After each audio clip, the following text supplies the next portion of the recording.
Today is August 12th, 1997. We're in the Carmel Art Association gallery, and we're here to interview the children of Paul Whitman, who was one of the founders of the Carmel Art Association.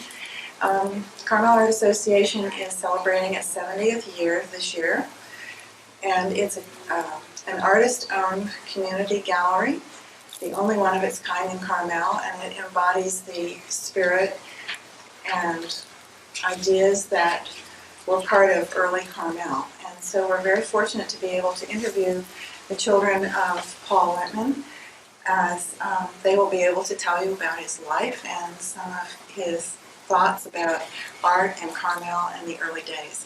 So I'd like to introduce you to Ann Whitman, Chapman, and Colden Whitman. And so if you would like to tell us a little bit about your father and where he was born and his early life. Daddy was born in Denver, Colorado in 1897, and he had a brother, Colden Whitman, an older brother, and very shortly after that he moved to Texas, and then his father died very soon after that when Daddy was a young boy. And so his mother and Daddy, Paul Whitman, and his brother Colden Whitman moved to St. Louis, and his mother remarried Fred Kreisman. And out of that marriage there were, from his mother and his stepfather, there were twin daughters born, Helma and Ruth. And they lived in St. Louis. Daddy did for the rest of his life, except for the time that he served overseas in World War I, until he moved to Carmel in 1926. And how did he come to, what was the idea of coming to Carmel? How did he know about it in 1926? Uncle Colden came out here Right. On a trip Probably in the 20s. in the 20s. I think they had a fruit farm in Washington, or an apple orchard. An apple orchard in Washington, and he was a graduate of Yale, and he was the youngest member, I think, of the New York Stock Exchange at that point in time. Didn't he have a nervous breakdown? He had a nervous breakdown and came out to Oregon to recover, and then discovered the Pacific Coast. He came to Carmel, fell in love with Carmel, bought property in Carmel, went back to St. Louis, talked my father into coming out here. The two of them, right? They drove out? Yes, and I think that he had been talking to my father for quite a few years. At that point, my father had married my mother, Anita Mall, who was also from St. Louis, and both Colden and I were present in the world at that point. And Mother was very hesitant to pick up roots and stakes and move all the way across the country. All of her family were in St. Louis, and Daddy's family too, but my uncle just knew that Daddy had this gift, and just kept gnawing away and persuading, and finally he convinced Daddy to come out here and look. And really, his artistic talents in those days were nothing. You know, he drew in artillery. He drew on artillery pads. But, you know, there were amateurish cartoons, amateur drawings, which I guess everybody has to start somewhere, but I guess Dad secretly sort of wanted to become an artist, or wanted to pursue that avenue at least. So he came out here, fell in love with Carmel, went back, tucked the family into coming back out, right? I don't even think he went back. I think he stayed here. I have letters. We have letters. He sent for Mother. Can you imagine? Look at the kids Mother up to Carmel. I think she was very brave. Yes, that's Well, he was brave too when he stopped to think about giving up a successful, very successful insurance business With his stepfather. with his stepfather, who was actually he was a mayor of St. Louis at one time, wasn't he? Yes. His stepfather, and but he threw it all aside. Came out here and he bought a house, bought a lot in Carmel Woods, and I've heard $500 for the lot, but that was in the 20s, wouldn't be so surprised. he's probably pretty close to it. But that wasn't right away, because we lived down We lived on on San Lucia in the Maxwell studio, and we also lived on Ocean Avenue Yeah. very briefly. So it wasn't until I think 1928 or 29 or 30 that he built a house in Carmel It Woods. was sort of funny because we were only the third house in the Carmel Woods. Is that right?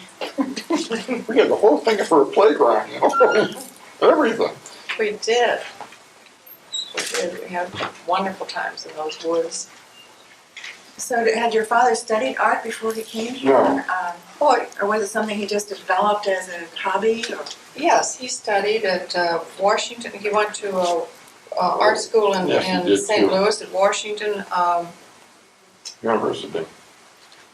I can't remember the name of the university. Was there a particular artist that influenced him, or someone that inspired him, a teacher, or? I don't know about that, Jennifer. I think that you know that when he was out here, why Herman Hansen definitely, and the two of them were very close to each other, and I think both of them derived artistic Well, I think from each other. Armin was Daddy's mentor, and certainly that was the first art that Daddy started when he came out here, were the etchings. Those all date from the early 20s to, I think, 1931 is the last one, and then he went into other mediums, watercolor and oil, and then finally in lithography. He tried everything, and actually was very successful at everything. But they're all in phases. Then he went into wood carving, Yes. sculpture. He did the bas-reliefs on the old Carmel Bank building that are sit on the, that building still stands on the northeast corner of Dolores and Ocean. And some of his work is in the Smithsonian and other places. He has I think a piece in the Smithsonian and the Whitney museums in New York City. So and he's probably in many private collections Yes, around the yeah, country. extensive in private collections. Yes. A lot of his art, of course, he died so young in 1950, and probably most of his artwork, I'm sure most of his artwork is out there somewhere, and we don't know where. We did know where, but those families have moved on or died, and the artwork has been passed on, and we're anxious to try and track it all down to photograph it and catalog it. Sure. Tell him about the globe. The globe, Daddy built a globe that stands about 4 feet high, 5 feet high, I guess. I don't know the exact circumference of it, but you can't put your arms around it. And then he carved a wooden base out of black walnut with the signs of the zodiac along the top of the, it's perfectly beautiful. It now sits in Mother's house in Pebble Beach. But he hand-lettered every city, town, country, in the whole world, all of this globe. It's incredible. As the world was in I think that was 1937 that 37, he did that. And we have a picture of Colden standing next to it, and it's Same taller than Colden. I know. But it is a magnificent piece of work. So he's really a multi-talented Was. person with a huge intellect, and he must have been very energetic and motivated Very. to do all these. You know, An he, insatiable appetite for art. for discovering new Yeah. things, trying new mediums. He got an interest in chess. Well, before that, he and Mother played professional bridge at one point. And he got interested in chess, and he had chess sets in the living room that he would communicate with by postcard with people in Russia, people in Austria, people in this country. Just set up once a month and he would make one move. But then, he got interested in all kinds of games, poker and bridge and mahjong. Uh-huh.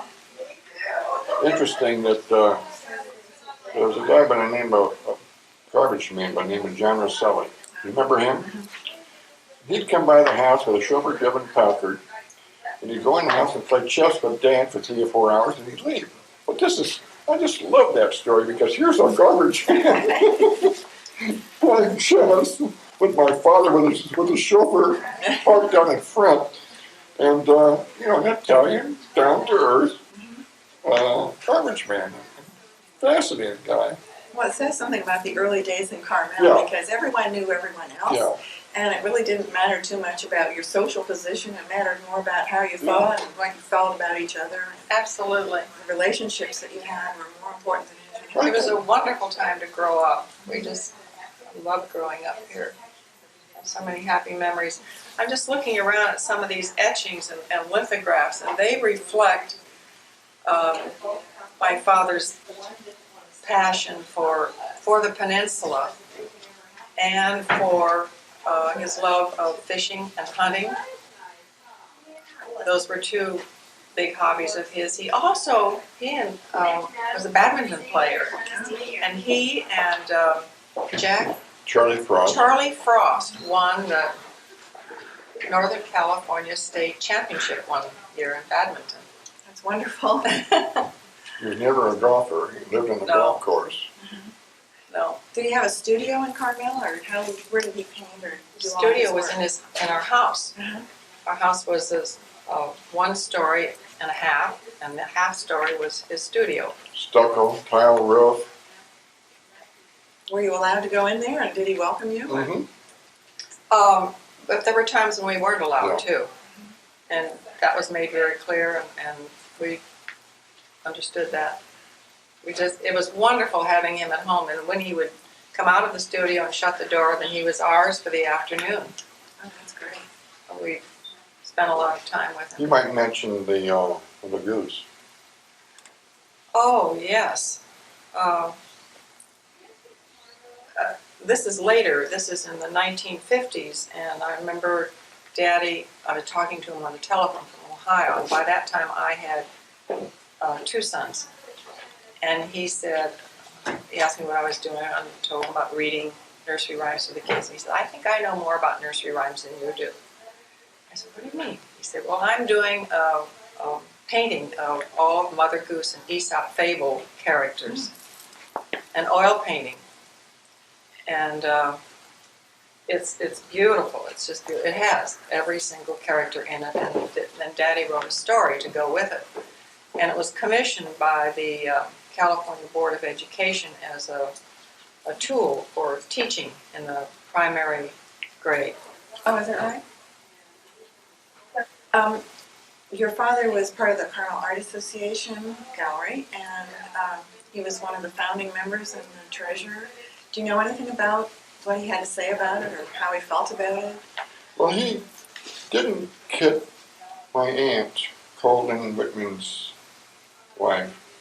She started with Cunningham, Carmel Institute. Mm-hmm. It's right down here, county corner from the Pioneer, from the bank on the corner there. On Lincoln? between Ocean and Oh, is that the building that Herbert Herron owned? 7 Arts Building? 7.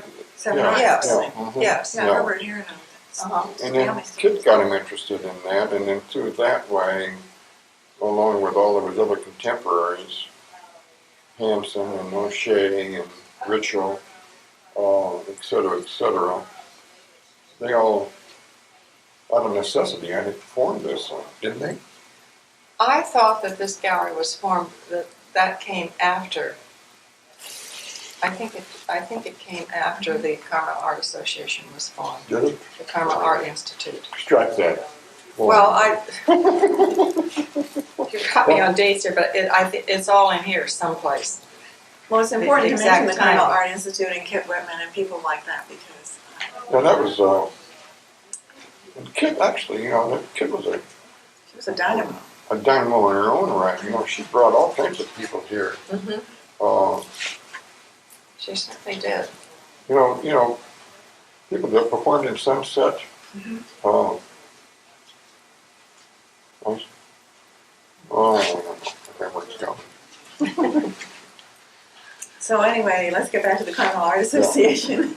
So I think that was an outgrowth of the Arts and Crafts Club, as I've read in some of the books. Well, I read this morning in the paper that actually there were a group of women that started the Carmel Art Association, or at least the seed was Mhm. their I think idea. that was the Arts and Crafts Club. That's what the paper said this I don't morning. believe I didn't everything know they say that. in the Herald these days because some No. of those writers are new to this area and they don't Mhm. really understand the history. That was a news story to me. I didn't realize that. I thought it was a group of artists that used to meet over around here somewhere, the Coffee Clutch probably, and decided they needed their own gallery, or a gallery. There wasn't a gallery. That's right, there wasn't a gallery. This was the first original one. gallery, and then they And there are 80 of them now. got a hold of this property. Right.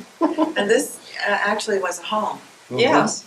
and it belonged to Armin Hansen, I understand. Is that right? I don't think that's Oh, true. I don't know. That's No, not I've true. never heard I've that. never heard I that. wonder who it belonged to. Remsen Bird? A person named Remsen. Remsen Remsen. Bird. Remsen. Not No, Bird. not That's a different- Remsen that's a Bird. different- That's Yeah, different. another one.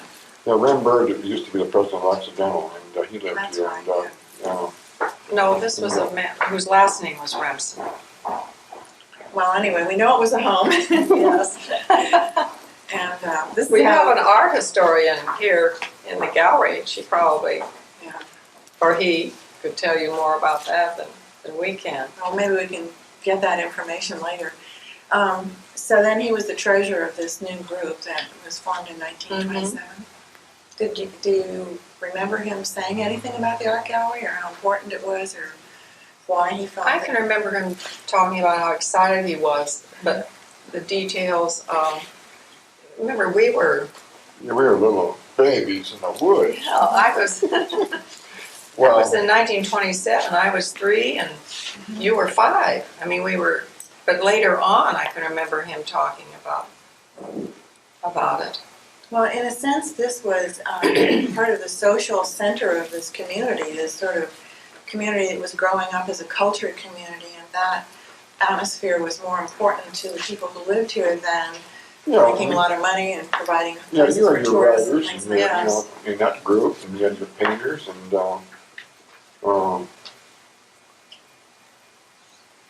through that,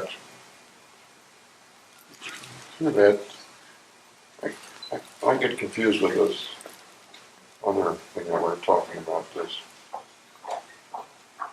Institute. Oh, Institute, yeah. yeah. Well, I do think that came later, because I can remember going to some of the performances that Kit was putting on. I remember that much more vividly than the founding of this association. Well, do you have some stories that you remember about your father that are kind of favorite stories or impressions that you think are important?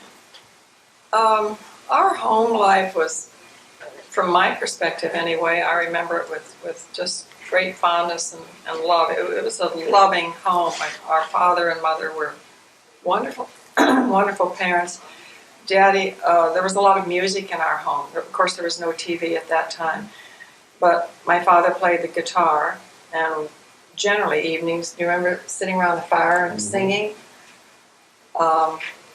He sang a lot of songs, so he's told us stories through song. And a lot of classical music. Yes. Did you have favorite stories? Which never got to Colden. Some of the things that I think reflect my father, all of his painting reflects him, of course, but I look at his paintings and I see tremendous masculinity, strength, and yet serenity. Look at this scene here of weather watching, this lithograph. That's a strong painting, and yet there's something very serene about it, and calm. I don't call that ocean calm, man. Well, just the I would throw whole up. scene. I would throw up if I were on board that boat. Well, that's what I see in a lot of his etchings. And I had never, until we started putting this show together, I had never really appreciated or understood etching as a medium. I've learned so much about his etching and what a difficult medium it is. He has also not only etchings, but he has aqua tints and dry points in this display here, which are just different versions of techniques of etching. Of etching, yeah. It's an incredibly difficult medium. Yes, it is. And Takes you a have lot to of really patience. study it and understand it, but I think before you can appreciate it. And the whole printing process is so unique, you know. Yes. The living room in our house we had a press in the living room. And the press is like this.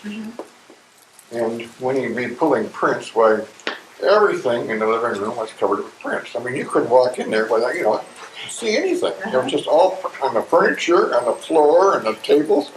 To dry out. To dry out, and whether it was lithographs or etchings, why, they were just everywhere. Day after day, why you'd pull prints in there, the living room the whole house was full of them. But I also remember, and there must have been a lot of, Mother must have gotten awfully tired of this. Because it took up, our house was not a big house. Right.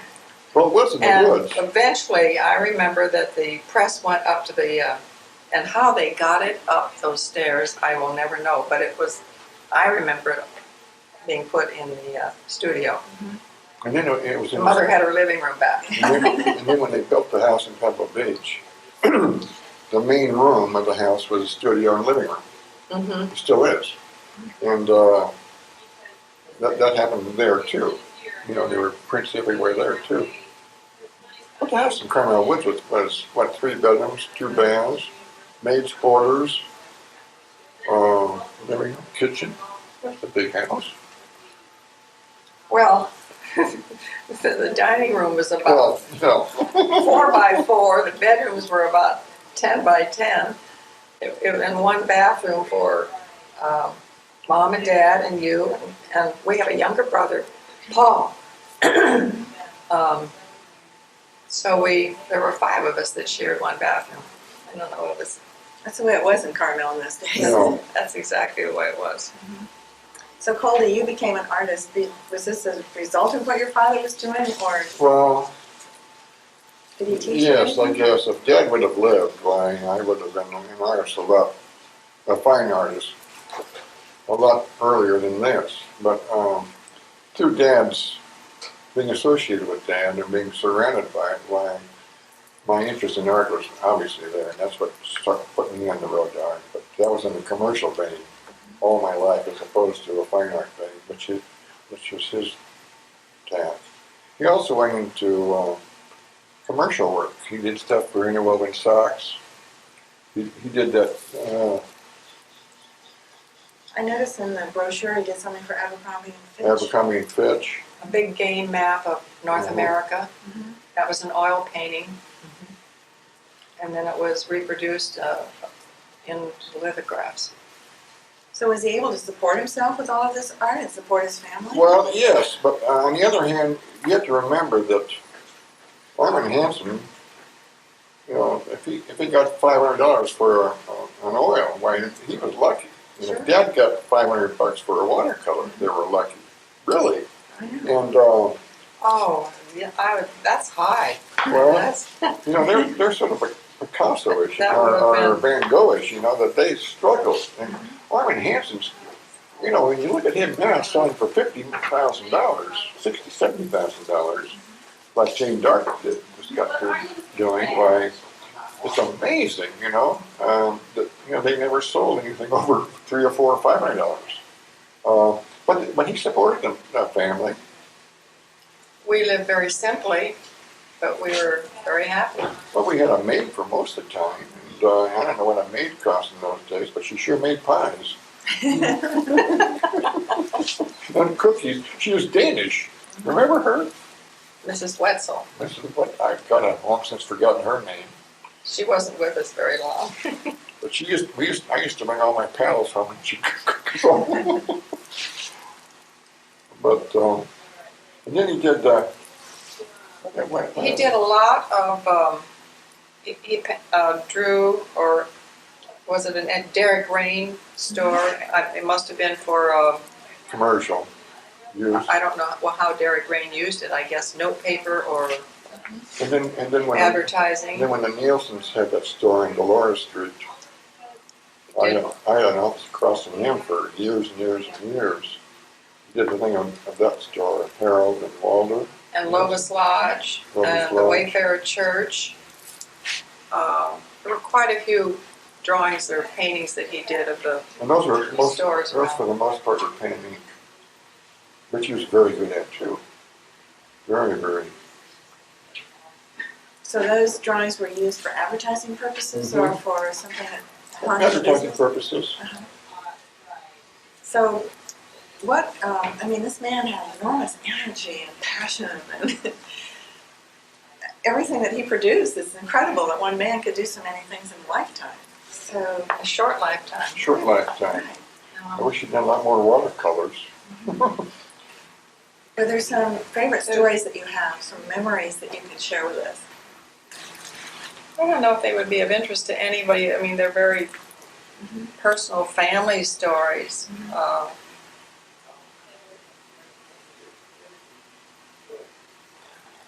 What kind of, like if he invited guests to his home or he belonged to a group like you belong to, it sounds like Armin Hansen and some of these people were involved, and who did he spend his time with? And Other artists, and then there were they had a lot of friends in Carmel. Those were the days when if there was a party, almost everybody, I mean, Carmel was so small at that time that, Like your family going to the beach. right. I know everybody used to just drop in all the time. No. It was very informal. Oh, everybody was there all day. I remember artists, Armin Hansen, Paul Doherty, so many people like that, in and out of the house, are going to their house. He illustrated a book, or a couple of books by Martin Clavin.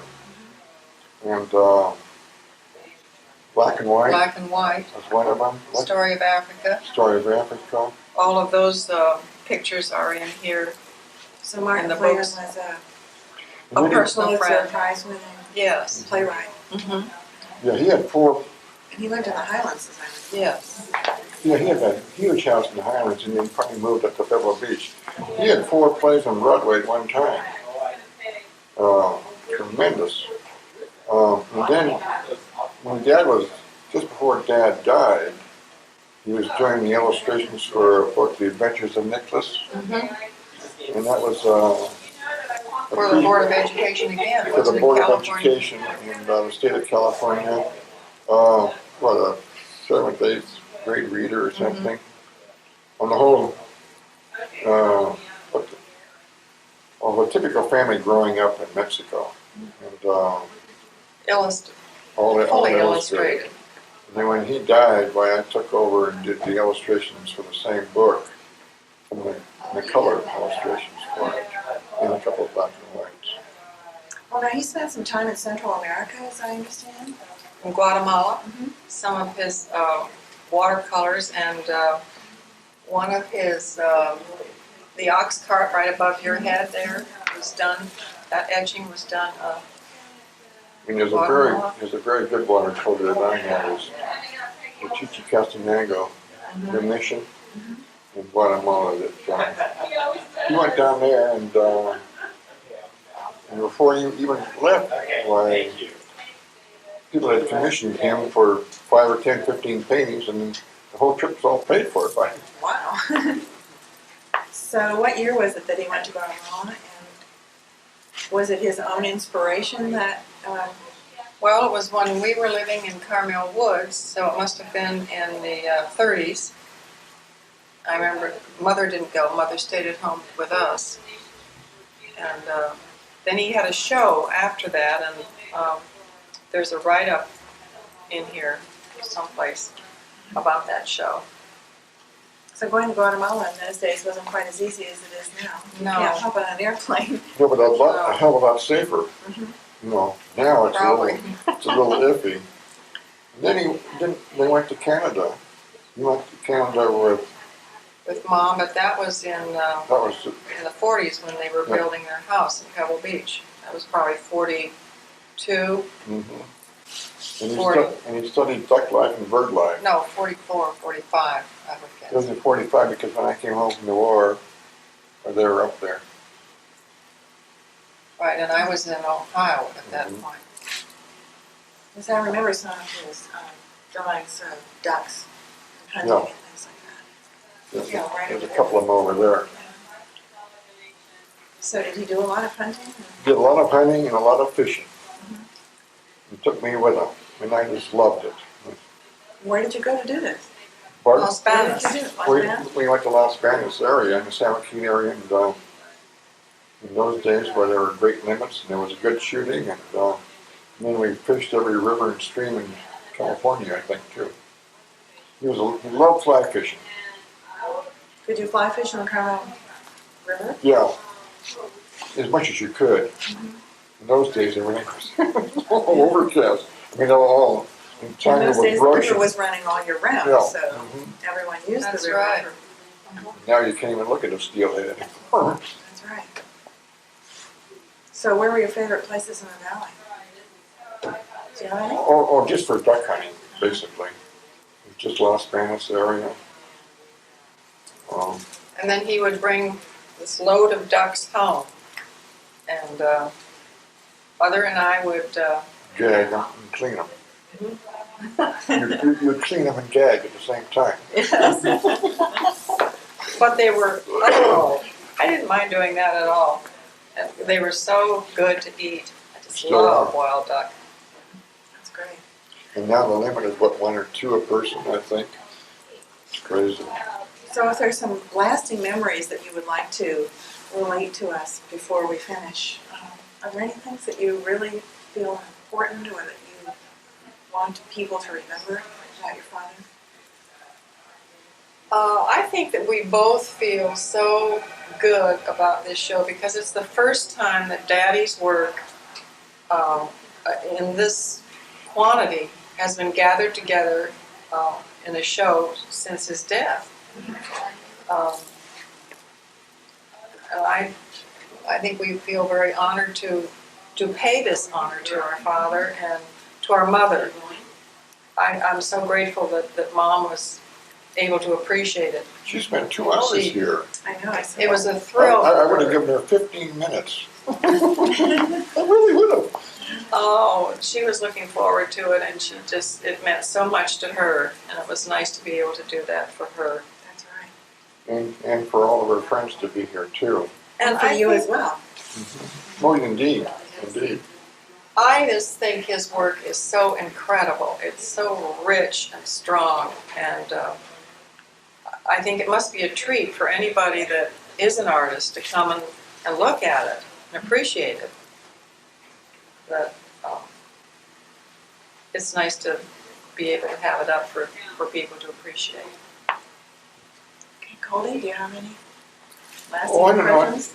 I think I got mostly from Dad is just his insight, which I'm doing now with my painting. And I've always appreciated Well, I drive scenic and walk scenic every day, as a matter of fact. And that's just part of living with mom and dad. You know that it's forever changing, it's forever beautiful, it's forever something that I enjoy all by my little personal self, whether I walk alone or drive alone. And just looking at the mission and seeing the light in the mission gives me all kinds of,